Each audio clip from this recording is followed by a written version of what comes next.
Awesome. Traveled to Switzerland on some business What's the name of the this year. company? It's called Basil Timepiece. Basil. Yes, that is my middle name. So. Okay, well that makes sense. It's a family name. My brother's got it. My dog's name is Basil. Oh my goodness. It is definitely in the family. It's a family name. At first it was going to be Hodge, but there was another company that had a similar name, so they wouldn't let me take that. I said, all right. Really? Yeah. So but it's Basil. Okay. Basil Timepiece. Basil Timepiece. So, yes. And I'm still where are working we at? on Are we in designs. the design, or are we Still now? the designing okay. phases. I'm actually working with a company right now called Hamilton Watch, a company, which American company based in Switzerland, very great company. So you go to Switzerland to do this because this is where it started, huh? Yeah. So it's like you go there to make it happen. That's a big market out there, watches? And oh yeah. I know they have the Swiss The watch. timepieces were kind of culminated in Switzerland because back in the day when the farmers and they had, they have vineyards out there. It's a big business for that, but in the winter, the vineyards, everything's frozen. Right. They have nothing to do. Harvest, right. So all the harvesters, they just start making watches and start developing timekeeping and time telling, and that's how it became such a staple for Switzerland itself and for the Swiss economy. And now, anything that has to do with watchmaking, if you want a well-made watch, that's Switzerland, where you go. Yeah, you go for Switzerland. And this is actually Hamilton right here. Oh wow, that's nice. Yes, Very I nice. like it. A very nice watch. It looks heavy.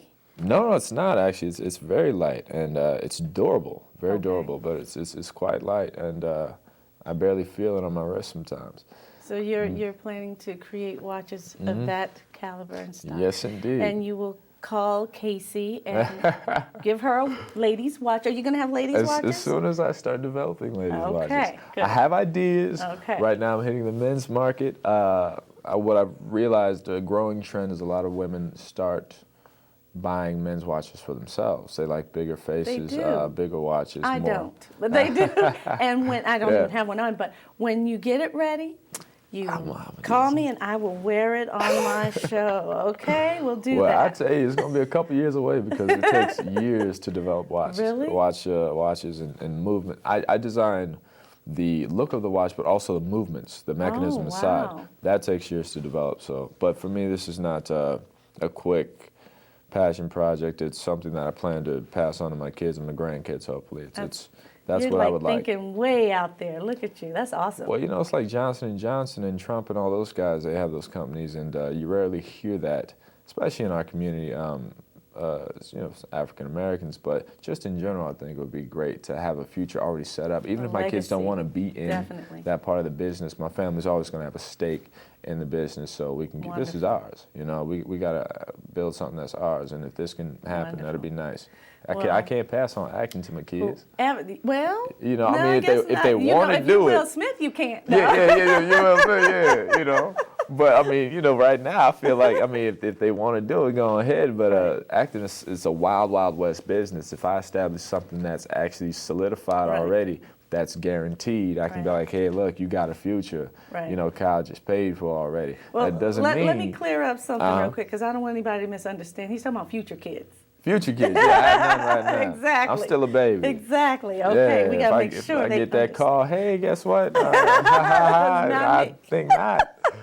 Well, I wanted to ask you, I got to get into some questions to help the audience understand about the acting experience and that side of it. And if it's, you see it, people see on TV and they see this glorified person and they see how, like I said, Hollywood, how they fluff it. Yeah. But it's not always as easy as it looks. You know what I mean? Yeah, it's...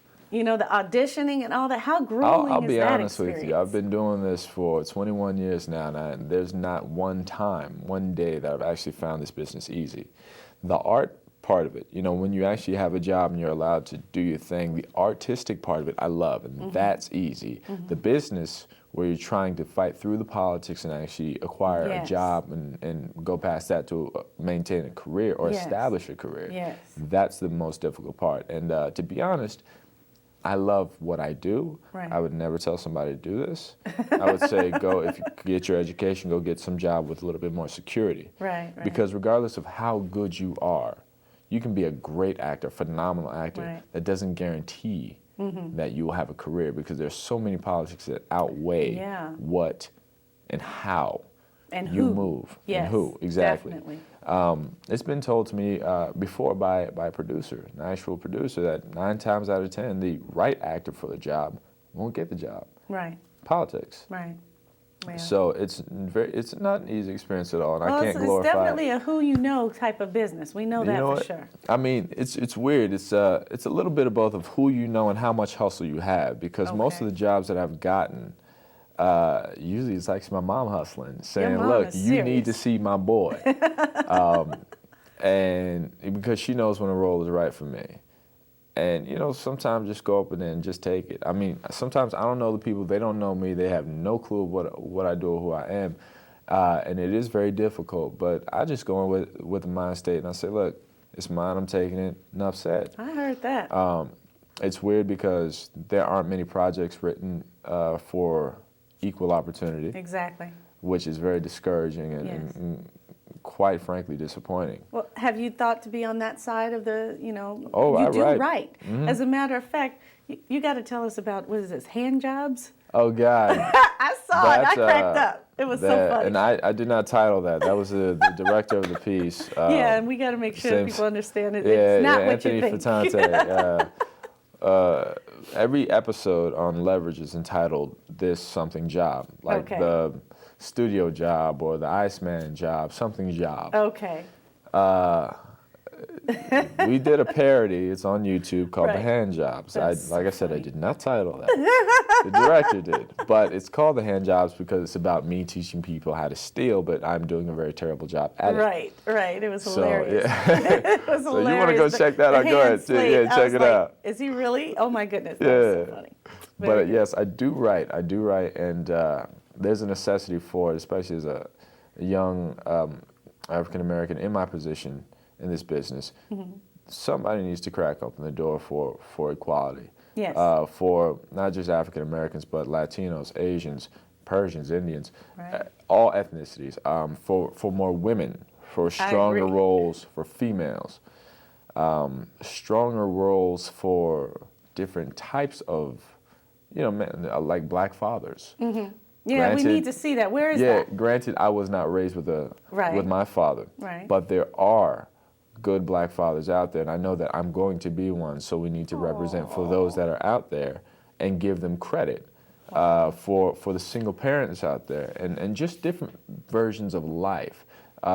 Repetition is a constant disease in this business. I agree. And it gets boring. But sometimes, for some reason, people eat it up. Which, hey, it's all good. What do you think about the, I call it, I can't stand them, but some people love them, reality TV? How do you feel that affects? Reality ho. As an actor. Yes. As an actor, reality TV, it sucks I despise. The life out. It takes up, first of all, it takes away opportunities from actors. There are plenty of actors out there doing, waiting tables who want to go out for that pilot and that new series. But guess what? That new series is not going to get picked up because this time slot is filled with this and this and this reality series. And everybody's making a dime a dozen. It's like, you can make a reality series about picking your nose. Yeah, the people that are doing it are getting pay cuts of nothing. They get hardly any money. And I guess they figure, well, we can That's more of a financial gain, and that's a loophole for the networks to figure out. That's what I figured too. But what they're missing out on is great creativity and quality, because what people watch TV to do is to escape in dreams. They escape into their imagination, and they believe in, for at least a minute, a second, an hour, what's going on. That's why you have films like Harry Potter and Avatar that are so successful, because people are watching their full-on imaginations visualized. I agree. And that's why they go to movies. They go to have fun, to be scared, to be enticed, to be excited. That's what we do. Well, you guys bring all that in Leverage. We try. You do, and you do a wonderful job. Thank you. I love that show. It's a really good show. We try to have some fun with it. So, can you tell me any little secrets about what's coming on the new one, or is that forbidden? We can't know anything? Yeah. First on the Casey show. So you heard it first? I can tell you, but I don't know how much I can tell you. Just a little snippet. Well, I can tell you that, well, most people already know, but we have Will Wheaton back. Okay. Most people love him for being Chaos, my direct nemesis on 2 Live Crew Job second season, which was a great episode. Now he's actually come back, and we have to, we have a little playtime again. He gets a little more devious because this time he's on his own. Last episode he had a whole team. This time he's on his own, taking on our entire team. Oh my! And that's actually the first episode up on the 12th. And then as far as the season finale, there's a great deal of action going on. A lot of us doing things that most people wouldn't expect our characters to do. And there's your character, by the way, the name Alec Hardison. It's crazy. That's the same initials as that's I what I was thinking. I was like, did that happen on purpose? Al Was that intentional? I have no idea. So you had nothing to do with that? No. Wow. It's just, I guess it was supposed to be what it was supposed to be. They might as well just named it Aldis. They had to pay me for that. Exactly. But it's that I've always found that to be quite a pleasant coincidence. I kind of felt like that just, was one of those things that said, hey, this is supposed to be yours. It's a happy accident. Well, I got to ask you this before I even let you go. Have you had any, say, real life nightmares from the experience of being an actor? You got any, what do they call them, stalkers and paparazzi coming around you, Paparazzi. Any weirdos? What I've learned is if you're nice to the paparazzi, they won't mess with you. If they talk to you, give them a boring story, they have nothing to print. Okay. So, if you come out of the club, hey, what are you doing? Oh man, I was up in there with my grandma, and I sat on the wall by myself all day. You just keep it light and ginger with them. I was actually walking. I was walking the other day I was at the Grove, and some man stopped me to take a picture, and I realized the kind of camera he had and what he was wearing, and I was like, wait a minute, this guy's paparazzi. I think it's the first time I got hit up by paparazzi. So now you're official. I suppose. We're going to see it in some tabloid somewhere. I suppose. I got hit up by, what is that media show that they follow all the celebrities? TMZ? Yes. Yes. I got hit up by them one time a couple of years ago. But like I said, I gave them a very boring story. Yeah, well. And they just left me alone. They're very nice people once you just talk to them. I'm like, all right, cool, yay, we're done and done. Never saw myself on TMZ, so yay, I did all right. You did good. Well, I just want to say thank you so much for all the time, and I wish I had part 2. Maybe I have to bring you back again and do a part 2. But I appreciate you coming today. Well, You're a busy young man. I hope you stay busy. I can't wait to see you on Leverage on what day? Sunday nights, 9 o'clock on TNT. Can't wait to see it. Thank you so much, sweetheart. Thank you. I'm sorry, Aldis. I don't want to look too old. All right. Well, thank you so much, darling, and I'll see you again real soon. Indeed. And thank you for watching. Bye-bye. Thank y'all. Good times.